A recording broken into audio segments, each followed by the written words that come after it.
성탄절이 이제 10일 앞으로 다가왔습니다. 마음이 분주하신 분들도 계시고 또 연말 모임이 바쁘신 분들도 계실 텐데요. 2025년 우리가 시작할 때 여러분들은 어떤 기대와 소망을 가지고 시작했습니까?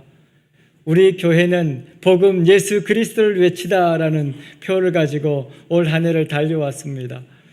하나님께서 여러 상황들이 많이 있었지만 그 모든 상황 가운데 여기까지 우리를 인도하여 주셨습니다. 여러분들의 삶 가운데도 여러분들의 모든 계획들이, 뜻들이 이 성탄을 통해서 이루어지고 하나님의 나라가 여러분들의 삶 가운데 온전히 이루어지기를 소망합니다. 요즘 성탄절이 되면 사람들은 산타나 선물에 대해서 관심이 많아진다고 합니다. 그래서 TV 광고나 이 사업체들도 그런 선물 공약이나 다양한 산타 행사를 많이 하는데 실제적으로 성탄절은 선물이나 이 산타를 우리가 증거하는 날이 아닙니다. 이 성탄이라는 것은 예수 그리스도의 탄생을 우리가 기뻐하는 것이고 예수 그리스도의 탄생을 통해서 우리에게 주시는 하나님의 은혜가 무엇인지를 경험하는 것이 성탄입니다. 여러분들이 연말 연시기 때문에 여러 가지 바쁜 일들이 많이 있겠지만 여러분들의 마음속에는 오직 예수가 있기를 바랍니다. 우리 교회 안에서도 우리 아이들도 연말이 되면 선물이나 또 행사 준비로 해서 바쁘기 때문에 예수님에 대해서 이야기하지 못하는 교회들이 꽤 많이 있다고 합니다. 그런데 성탄은 다른 선물이나 행사가 아닙니다.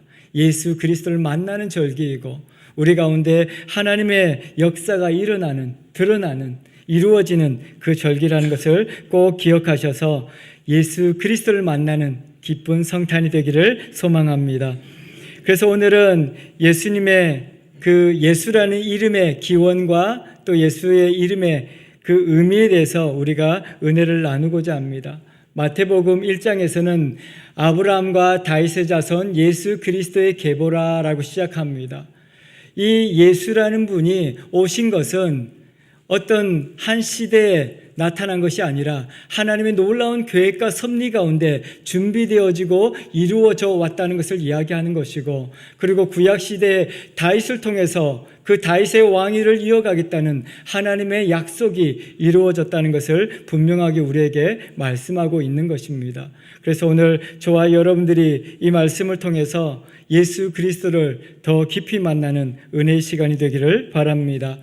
마태복음 1장 18절에는 그분에 대해서 이렇게 이야기합니다. 예수 그리스도의 나심은 이러하니라. 그의 어머니 마리아가 요셉과 약혼하고 동거하기 전에 성령으로 잉태된 것이 나타났더니라고 이야기합니다. 일반적으로 아이가 출산하고 잉태가 되는 것, 임신을 하는 것은 남자와 여자가 결혼을 하고 동거함으로 그 아이를 낳는 것입니다. 그런데 오늘 성경은 뭐라고 이야기합니까? 마리아와 요셉이 약혼을 하고 동거하기 전에라고 이야기합니다. 그러니까 일반적으로 볼 때 이 약혼이라는 것은 우리하고 조금 개념이 달라서 오해하실 수도 있는데 유대인에게 약혼이라는 것은 결혼 날짜를 잡고 결혼을 준비하는 기간을 이야기하는 겁니다. 1년 있다가 결혼식을 하고 그런 게 아닙니다. 이 약혼이라는 것은 언제 결혼식을 할 것이다. 그래서 그것을 향해서 나아가는 그 일정 짧은 기간을 이야기하는 것입니다. 그렇기 때문에 오늘 성경에서 말하고 있는 이 마리아와 요셉이 약혼을 하고 동거하기 전이라고 표현한 것은 결혼식이 있기 바로 전에 라는 의미를 가지고 있습니다. 근데 무슨 일이 났습니까? 결혼식 바로 전에 함께 살지도 않았는데 이 마리아가 임신했다는 소식을 듣게 된 것입니다. 이 요셉은 굉장히 충격적이었을 것 같습니다. 왜냐하면 사랑하는 사람이 결혼을 하고 아내를 맞이해서 그렇게 한 가정을 이루려고 하는데 결혼하기도 전에 아이를 이렇게 임신했다고 하니까 그것도 내 아이가 아닌데 이런 충격적인 일이 어디 있습니까? 이 요셉은 굉장히 놀랐던 것으로 보여집니다. 그럼에도 성경은 뭐라고 이야기하냐면 이 마리아는 그의 요셉이 아내고 요셉은 남편이라고 성경은 표현합니다. 그러면서 이 결혼 예식이 우리 가운데 어떤 의미를 주는지를 다시 생각하게 합니다. 우리가 결혼 예식하면 제일 많이 듣는 성경 말씀이 요한복음 2장이지 않습니까?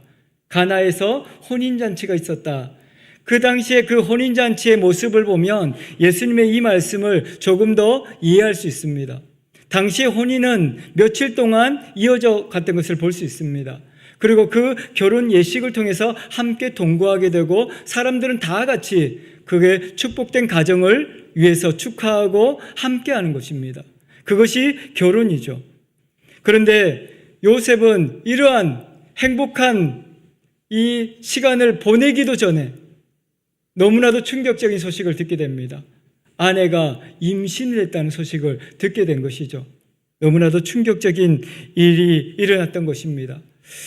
이런 모습을 보면서 저는 생각하게 되었습니다. 왜 요셉이었을까? 요셉도 아마 그렇게 생각했을 것 같습니다. 세상에 많은 사람들이 있는데 왜 나입니까? 라고 하나님 앞에 물었을 것 같습니다. 우리도 인생을 살다 보면 그렇지 않습니까? 내가 기도하고 소원하고 원하는 것들이 있습니다. 그런데 그것들이 이루어지기보다는 내가 원하지도 않고 생각하지도 못했던 그런 일들이, 충격적인 일들이 우리 가운데 드러난다면 어떻게 하시겠습니까? 이 요셉은 감당할 수가 없었습니다. 당시에 이 결혼하기 전에, 동거하기 전에 아기를 낳은 것이 드러나게 되면 당시에는 사람들 앞에서 공개적으로 처형을 당하는 그런 무서운 범죄였습니다. 그러니 요셉은 더 무서웠죠. 지금 결혼식도 하기 전에 이 아내를 잃어버릴 위기에 처해 있고 또 생각지도 못한 아이가 임신이 됐다는 그 충격적인 소식을 듣고 요셉은 너무나도 놀랐던 것입니다. 그래서 19절에 보면 이 요셉의 모습이 기록되어져 있는데요. 그의 남편 요셉은 이라고 시작하고 있습니다. 그의 남편. 사실은 우리의 생각대로 한다면 약혼했기 때문에 남편은 아닌 것 같이 느껴지는데 유대인들에게는 약혼이 곧 함께 결혼을 약속하는 행위이기 때문에 곧 바로 남편이라는 표현을 사용하고 있습니다. 근데 그 남편 요셉은 의로운 사람이다 라고 이야기했습니다. 왜 의로운 사람이라고 이렇게 표현했을까요? 사실은 의롭다고 이야기하는 것은 일반적으로 볼 때 어떻습니까? 내 아내가 나와 동침하기도 전에, 결혼식도 하기 전에 아이를 임신하게 된 것입니다. 그것도 내 아이가 아닌데 의롭다는 것은 무엇입니까? 이 잘못된 것이지 않습니까? 그래서 이 여인을 고발해서 처벌하는 게 사실은 이 의롭다는 표현이 맞는 것 같습니다. 그런데 이 성경에서 말하는 의롭다는 표현은 내가 이해할 수 없고 내가 수용할 수 없는 충격적인 소식이라 할지라도 하나님의 말씀에 의하여 살아가는 사람을 의로운 사람이라고 그렇게 표현합니다. 오늘 또 이 시대에 많은 사람들이 자기가 정의롭다고 이야기합니다. 여러분들 각자도 아마 각자의 정의가 있을 것입니다. 그런데 다른 사람이 내 생각과 다를 때 여러분들 어떻게 하십니까? 다른 사람을 비방하고 정죄하고 그런 우리의 모습이지 않습니까? 오늘 성경에서 의로운 사람 요셉이라고 말할 때는 그가 내 생각과 맞지 않았고 내 계획과 전혀 달랐지만 너무나도 충격적인 소식이었지만 그럼에도 불구하고 하나님의 말씀에 의해서 살아가는 사람이라는 뜻을 가지고 있습니다. 오늘 또 저와 여러분들이 이 땅을 살아가면서 내 정의가 아니라 하나님의 말씀의 정의를 드러내는 저와 여러분들이 되기를 소망합니다. 하나님께서는 지금도 우리 삶 가운데 그렇게 말씀하십니다. 내 뜻이 정의가 아닙니다. 아무리 여러분들이 좋은 생각을 가지고 있고 또 바른 결정을 했다 생각할지라도 하나님의 말씀이 아니면 정의가 아닌 것입니다. 오늘 저와 여러분들이 하나님의 말씀으로 하나님의 뜻을 구하는 은혜가 있기를 소망합니다. 우리가 이해할 수 없을지라도 또는 우리가 받아들일 수 없을지라도 그것을 통해서 하나님의 은혜를 구하고 하나님 이게 무슨 일입니까? 하나님의 뜻을 구하는 그런 사람이 되기를 소망합니다. 그래서 이 의로운 사람, 요셉은 의로운 사람이라 라고 표현하는 것은 이런 충격적인 일을 만났을 때 먼저 그 아내를 다그치거나 아내를 고발하는 요셉이 아니라 하나님 앞에 물었다라는 것을 알 수 있는 것이죠. 어떻게 이런 충격적인 일이 나에게 일어날 수 있습니까? 어떻게 이런 일이 나에게 생길 수 있습니까? 라고 하나님 앞에 물었다는 것이죠. 그래서 그 사람이 그렇게 하나님 앞에 기도하며 결정 내린 일이 무엇이냐면 아내를 고발할 수 없었습니다. 아내가 나와 결혼을 약속하고 동침하기도 전에, 동거하기도 전에 이렇게 임신한 사실을 다른 사람들에게 드러낼 수가 없었습니다. 그것을 드러내게 된다면 그는 돌에 맞아 죽게 될 것이 분명하기 때문입니다. 그래서 그가 19절 뒷부분에 보면 그렇게 이야기하지 않습니까? 그를 드러내지 아니하고 가만히 끊고자 하여라고 이야기합니다. 요셉이 하나님 앞에 기도하면서 이건 너무 충격적인 일입니다. 난 이것을 너무 감당할 수가 없습니다. 그러면서 요셉이 마음에 그렇게 생각하는 것이죠.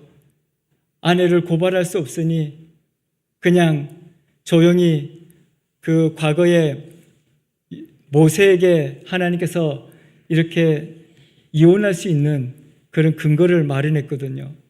혹시 이런 문제가 생기면 내 탓으로 돌리고 내가 이혼 증서를 써주는 것이 합당하다. 그렇게 이야기했습니다. 그래서 이 요셉은 조용히 끊고자 했다는 말은 이런 일이 내가 행한 일도 아니고 내가 원했던 일도 아니지만 자기가 이 여인에게 이혼 증서를 써주고 조용히 이 문제를 덮고자 했다라는 것을 이야기하고 있는 것입니다.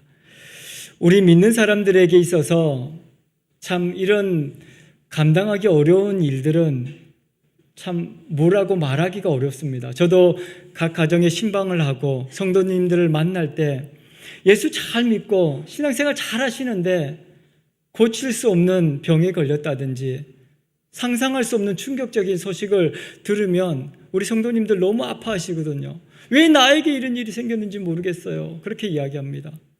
저도 잘 모르겠어요. 그런데 분명한 것은 무엇입니까? 이런 어려운 일이 생겼을 때 우리가 환경을 보고 문제를 보고 상황을 보고 원망하고 불평할 것이 아니라 하나님의 은혜를 구해야 한다는 것이죠.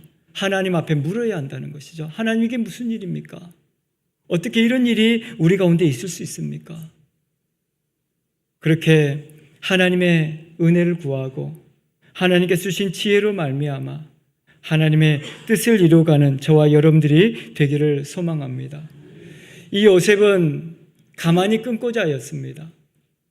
그런데 그 마음을 하나님께서 먼저 아셨죠. 하나님께서는 1장 20절에 그렇게 이야기합니다. 요셉이 고민하고 있을 때 천사를 보내셔서 이 일을 생각할 때라고 이야기합니다. 요셉이 조용히 이걸 덮어야겠다. 이 문제를 덮어서 이 마리아도 살리고 나도 이것으로부터 벗어나야겠다라는 요셉의 생각이었습니다. 그런데 하나님께서는 그 마음을 아시고 그가 생각할 때, 이 일을 생각할 때에 주의 사자가 천사를 보내셔서 그에게 말씀하셨다라고 이야기합니다. 뭐라고 이야기했습니까? 다윗의 자손 요셉아, 내 아내 마리아 데려오기를 무서워하지 말라. 그에게 잉태된 자는 성령으로 된 것이다. 그렇게 이야기합니다.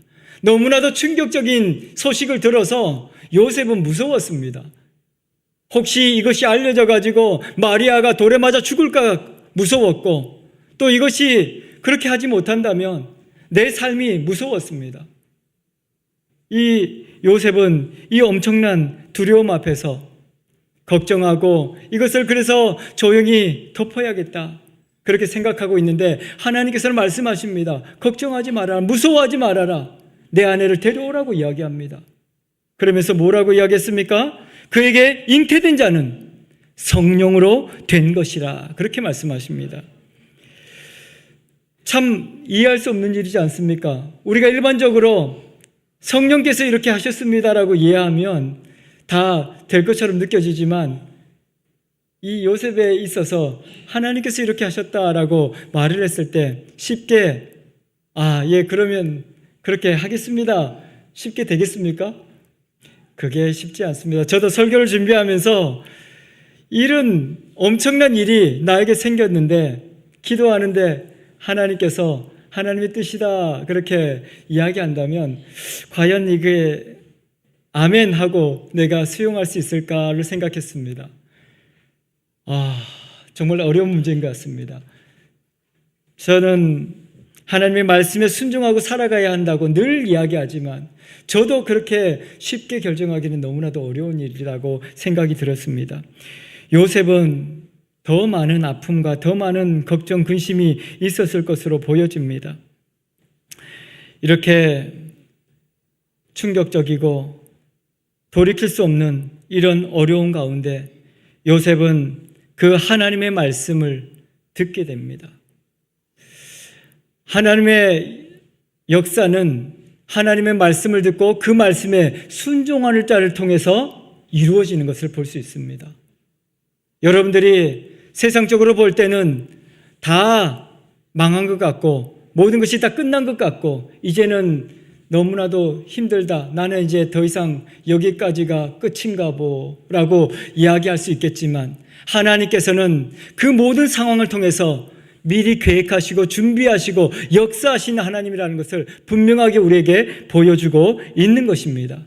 그 말씀이 바로 그에게 잉태된 자는 성령으로 된 것이다 라는 말입니다. 그래서 요셉은 이 말씀을 듣고 그 아내를 데리고 오는 모습을 보게 되는 것입니다. 역사 속에서 우리는 하나님께서 쓰시는 사람은 어떤 사람인지를 보게 됩니다. 이스라엘의 역사 가운데 이스라엘의 첫 번째 왕이었던 사울이라는 사람이 있었습니다. 그리고 두 번째 왕 다윗이라는 사람이 있었죠. 사울이라는 사람은 굉장히 몸이 좋은 사람이었습니다. 성경의 표현대로 한다면 준수한 사람이었습니다. 키도 크고 잘생기고 아주 등치도 좋고 싸움도 잘하고 그 전쟁터에 나가서 전쟁도 잘한 사람이었습니다. 무예가 뛰어난 사람이었죠. 그리고 요셉이라는 사람은 성경에서 보면 아름다운 사람이었다 그렇게 표현합니다. 그러니까 이렇게 키가 크고 잘생기고 그런 사람보다는 그냥 예쁜 사람이었다라는 것이죠. 그래서 그는 등치가 좋아서 싸움을 잘하는 그런 사람은 아니었습니다. 하지만 이 두 사람의 분명한 차이는 어디에 있었냐면 사울은 하나님의 말씀에 순종하지 않는 사람이었습니다. 다윗은 비록 자기가 가진 것은 작았고 실력도 없고 능력도 없었지만 하나님의 말씀에 순종하는 사람이었습니다.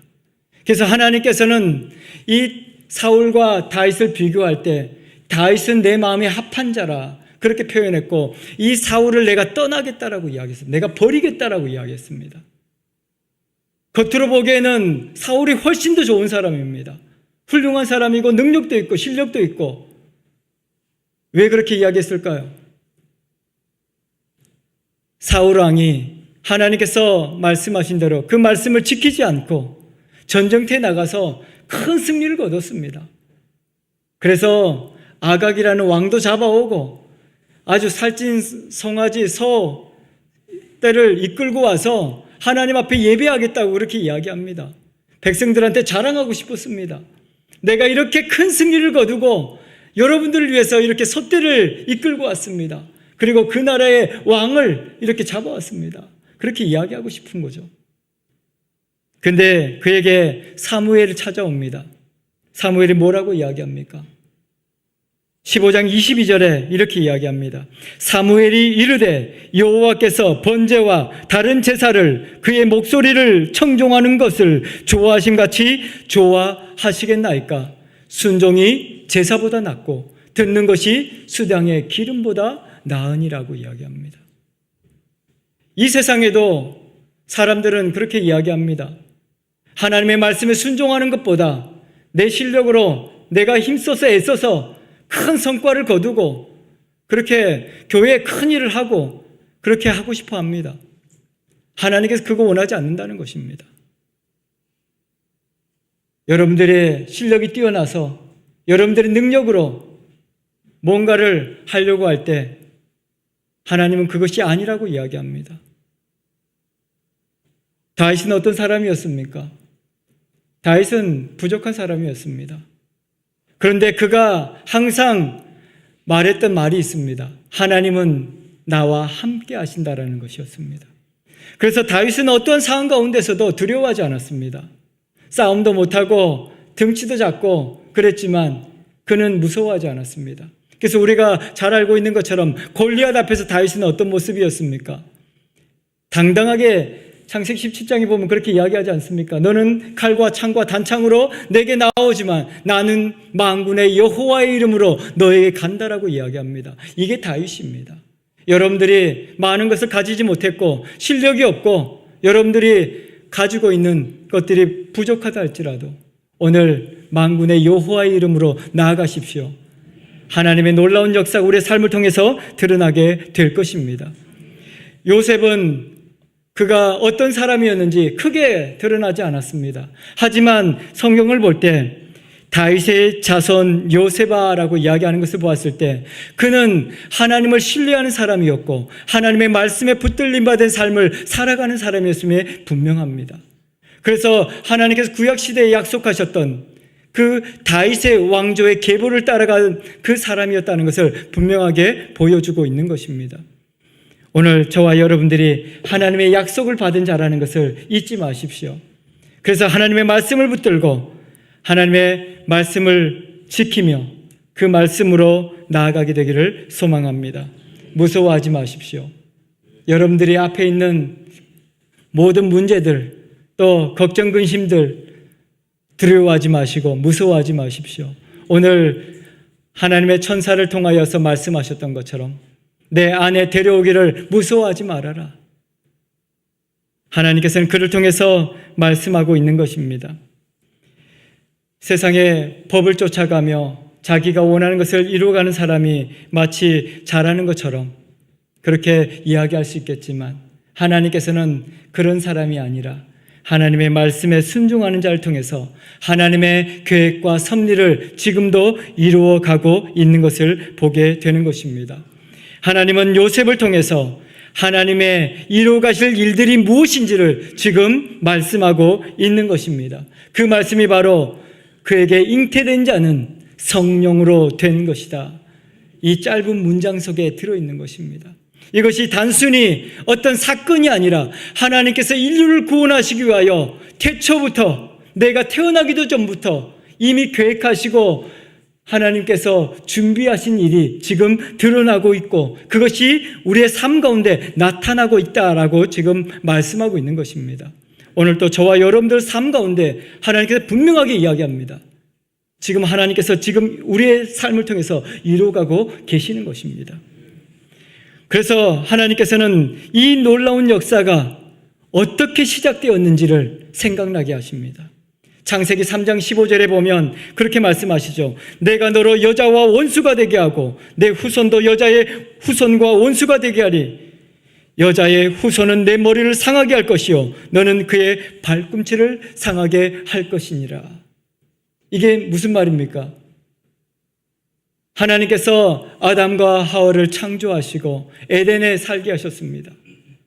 에덴에 하나님의 나라가 이루어진 것입니다. 그런데 뱀의 형상을 가진 사탄이 하와를 유혹하죠. 먹음직도 하고 포함직도 한 이것을 먹으라고 이야기합니다. 그렇게 하와는 범죄하게 되고 아담도 하나님의 말씀을 듣지 않으므로 그 에덴에서 쫓겨나게 되면서 하나님께서 하신 말씀입니다. 사탄을 너라고 칭하고 있는 것입니다. 그래서 내가 너로 사탄아 여자와 원수가 되게 할 것이다.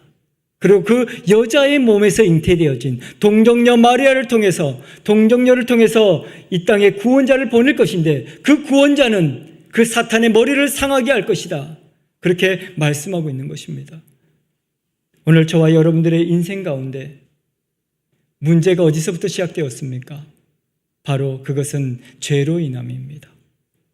하나님께로부터 분리되어지며 우리는 고통 가운데 살게 된 것입니다.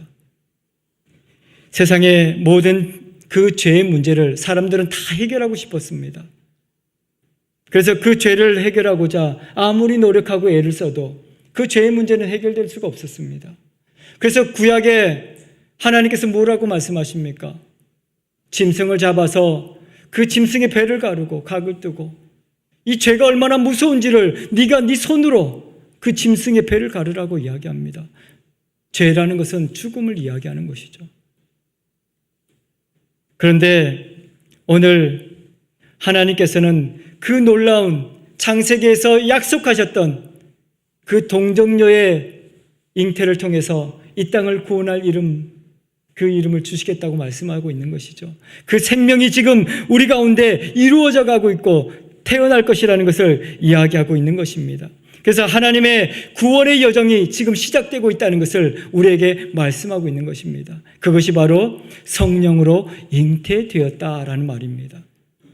오늘 저와 여러분들이 이 예수 그리스도의 탄생을 통해서 우리의 노력이 아니라 우리의 수고가 아니라 전적인 하나님의 은혜요, 하나님의 사랑과 하나님의 구원의 계획을 보게 되기를 소망합니다. 오늘 하나님께서 저와 여러분들에게 분명하게 그 구원의 계획들을 말씀하고 있고 그 구원을 이루어가실 것을 이야기하고 있는 것입니다. 이름이라는 것은 굉장히 중요한 의미를 가지고 있습니다. 여러분들도 아이를 낳으신 분들은 자기 자녀의 이름을 짓는 것이 굉장히 고민되었을 것입니다. 왜냐하면 부모의 기대와 부모의 그 모든 꿈이 그 아이의 이름에 들어있거든요. 우리가 과거에 그런 생각을 갖지 못했을 때는 남자 선호 사상이 있을 때 어떻게 했습니까? 그 남자의 아이를 낳고 싶어서 부모님이 그 여자아이인데도 불구하고 남자 이름을 짓기도 하고 더 이상 낳지 말자 하면서 말자라고 지은 사람도 꽤 많습니다. 초등학교 때 제 담임 선생님 이름이 말자였습니다. 그래서 왜 선생님 이름이 말자예요? 그랬더니 그렇게 이야기하시더라고요. 부모님이 더 이상 낳으면 안 된다. 그래서 낳지 말자라고 말자를 지었다고. 그 이름이라는 것은 굉장한 의미를 가지고 있습니다. 부모님들의 그 기대와 소망을 다 가지고 거기에 이름을 짓는 것이죠. 이 유대인들에게 있어서 이름은 더 중요했습니다. 그리고 하나님께서도 마찬가지였죠. 그래서 우리가 성경을 볼 때 성경에 나온 인물들의 이름의 뜻을 우리가 보게 됩니다. 그 이름의 뜻을 보면 그 사람이 어떤 사역을 하고 어떤 하나님께서 이 사람을 통해서 이루어 가실 일들이 무엇인지를 우리는 보게 되는 것이죠. 그렇게 말씀하신 하나님께서 이 아담과 하와에게도 그렇게 이름을 짓는 일을 맨 처음에 감당하도록 하셨습니다. 창세기 2장 19절에 보면 여호와 하나님이 흙으로 각종 들짐승과 공중의 각종 새를 지으시고 아담이 무엇이라고 부르나 보려고 그것들에게로 이끌어 가시니 아담이 각 생물을 불렀는데 그 이름이 되었다. 그렇게 이야기합니다. 하나님께서는 이 아름다운 세상을 만드시고 아담에게 꿈을 꾸고 이 세상을 통해서 하나님의 역사가 무엇인지를 드러내라고 말씀하십니다. 그러면서 그가 부르는 것이 이름이 되었다. 그렇게 이야기하죠. 세상 모든 것들이 이 아담이 꿈꾸는 대로 되어질 것을 이야기하고 있는 것입니다. 구약 성경의 아브라함도 마찬가지죠. 한 민족의 우두머리였던 그 아버지였던 아브라함을 하나님께서 부르셔서 그 이름을 뭐라고 바꿔주셨습니까? 아브라함이라고 바꿔주셨습니다. 모든 민족의 아버지로 하나님께서 바꿔주시죠. 그러면서 그 아브라함을 통해서 하나님께서 어떻게 이 백성을 이끌어 가실지를 말씀하고 있는 것입니다. 아브라함의 이름만 들어도 하나님의 백성들이 어떻게 살아갈 것인가를 알 수 있게 되죠. 그래서 우리는 그 아브라함을 믿음의 조상이라고 부릅니다. 그의 믿음을 통해서 하나님께서는 우리 가운데 하나님의 역사를 드러내고 있는 것을 보게 되는 것이죠. 그 성령께서 성령으로 잉태된 그 아이의 이름이 무엇이라고 말씀하셨습니까? 오늘 읽었던 본문에 나와 있죠. 21절에 우리 21절 한번 같이 읽어보도록 하겠습니다. 아들을 낳으리니 이름을 예수라 하라. 이는 그가 자기 백성을 그들의 죄에서 구원할 자이심이라 하니라. 아멘. 이름이 뭐라고요? 예수. 예수라고 말씀하셨습니다. 이 예수라는 이름 안에 하나님의 꿈이 들어있고 하나님의 사랑이 들어있고 하나님의 구원의 계획이 들어있습니다. 그 예수라는 이름의 뜻이 무엇입니까? 그가 저들의 죄에서 자기 백성을 그들의 죄에서 구원할 자라는 이름의 뜻을 갖고 있습니다. 그러니까 무엇을 말하고 있는 것입니까?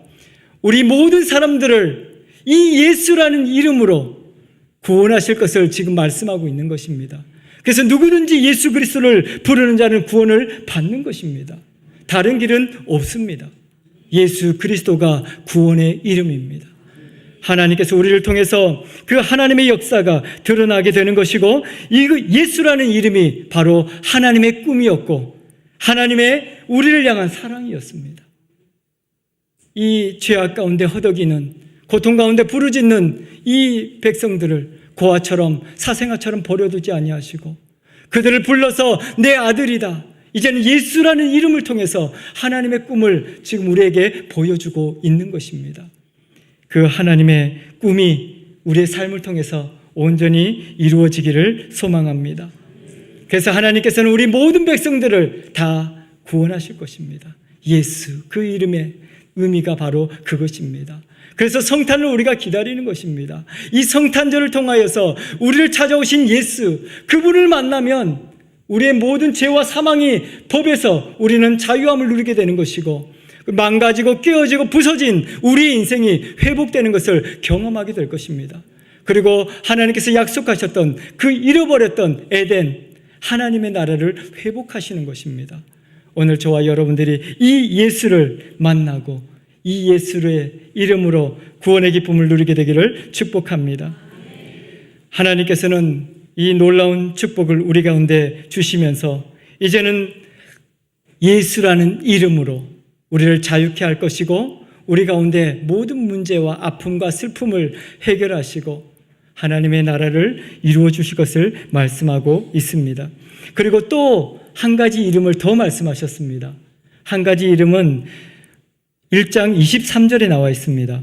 보라, 처녀가 잉태하여 아들을 낳을 것이요 그의 이름은 임마누엘이라 하리라 하셨으니, 이를 번역한즉 하나님이 우리와 함께 계시다 함이라, 그렇게 말씀하십니다.